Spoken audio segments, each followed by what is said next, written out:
North of Auckland stretches the 200-mile peninsula that few New Zealanders know. With the Pahutakawa dotted bays, few southerners are familiar. For most people, this part of the country means only kauri trees, swordfish, and early New Zealand history. The largest town is Whangarei. With a population of over 9,000, it's about the same size as Masterton and Greymouth. Back in 1896, Whangarei became a borough, and now flags are flying to celebrate the Jubilee. Whangarei is proud of its swept-up shops and of its handsome library. Whangarei is proud that it's still growing.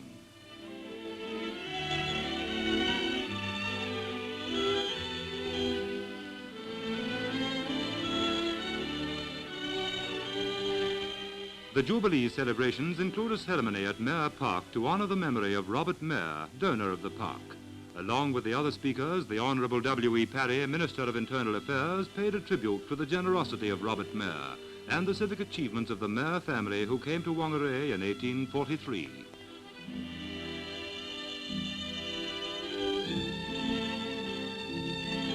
Whangarei people point out that they're favoured with beauty spots. Mayor Park is one. The Whangarei Falls, 3.5 miles out of town, is another.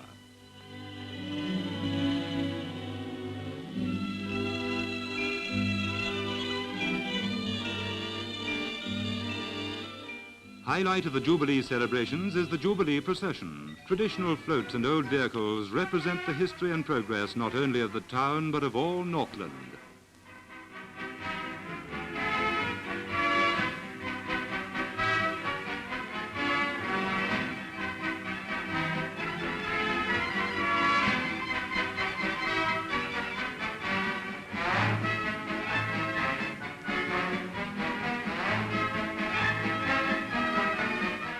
Time was when bullock team and pack horse were Whangarei's chief means of transport.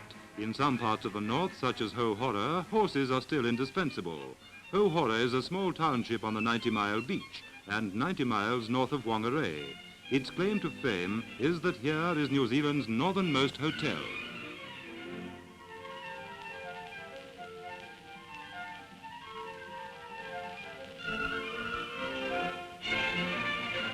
As famous as the hotel is the hotel's proprietor, 73-year-old Bill Evans. Along with the hotel goes a special license which allows Bill Evans to close the bar when he wants to.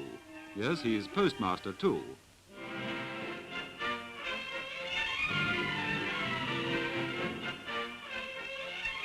And that includes telephone exchange operator as well.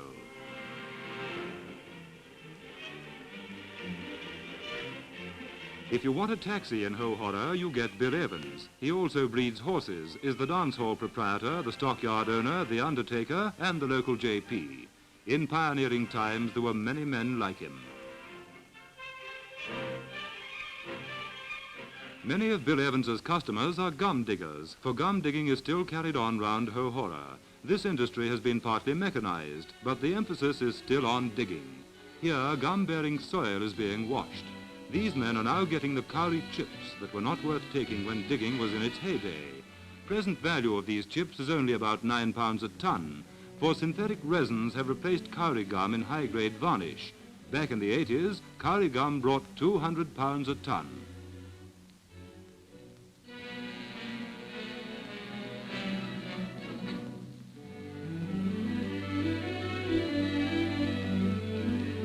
After the gum is sieved to get rid of bits of wood and other rubbish, it's separated from the dirt in this winnowing machine.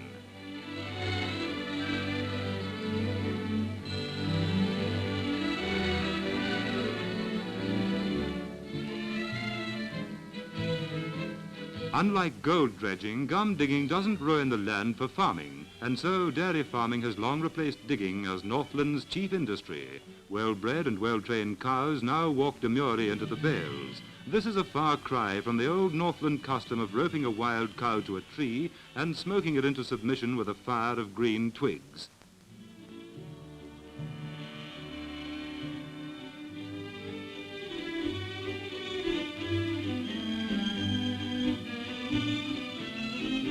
Cows and their cream are the real source of Northland's wealth.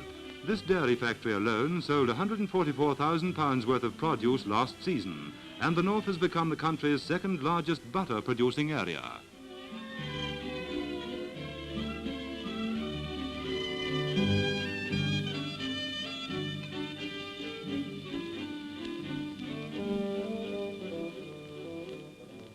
Limestone outcrops dot parts of the northern landscape. These at Hikurangi are well known as the big limestone quarry which supplies the Portland cement works.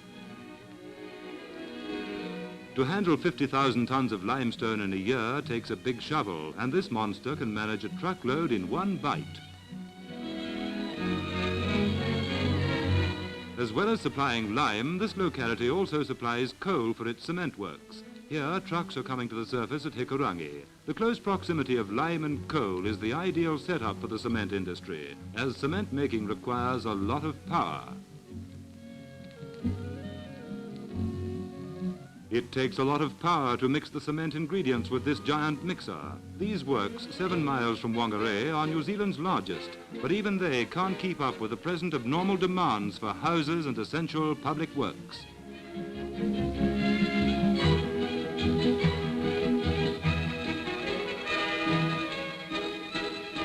It takes a lot of power to drive the 4 huge rotary kilns, and it takes a lot of heat to bake the cement clinkers in them.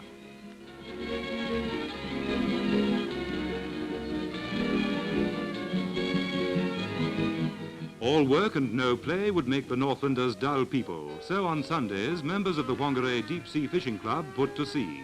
One advantage of living in a narrow peninsula is that you're never more than 25 miles from salt water. It makes the north the ideal place for small boats.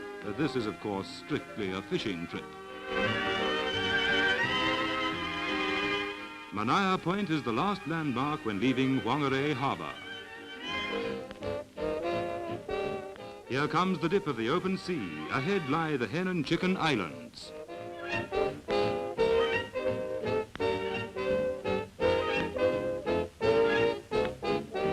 Drop the pick and the fish start jumping aboard. Voracious barracuda can't take the bait fast enough.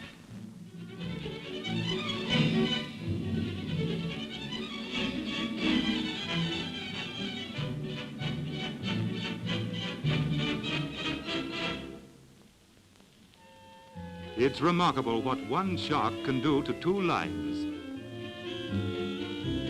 Underway again, and this time it's trolling for kahawai.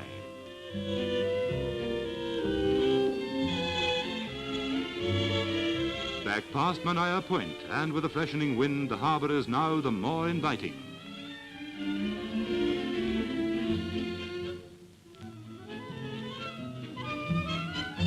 All catches are officially recorded, the club awarding points for number, weight and length.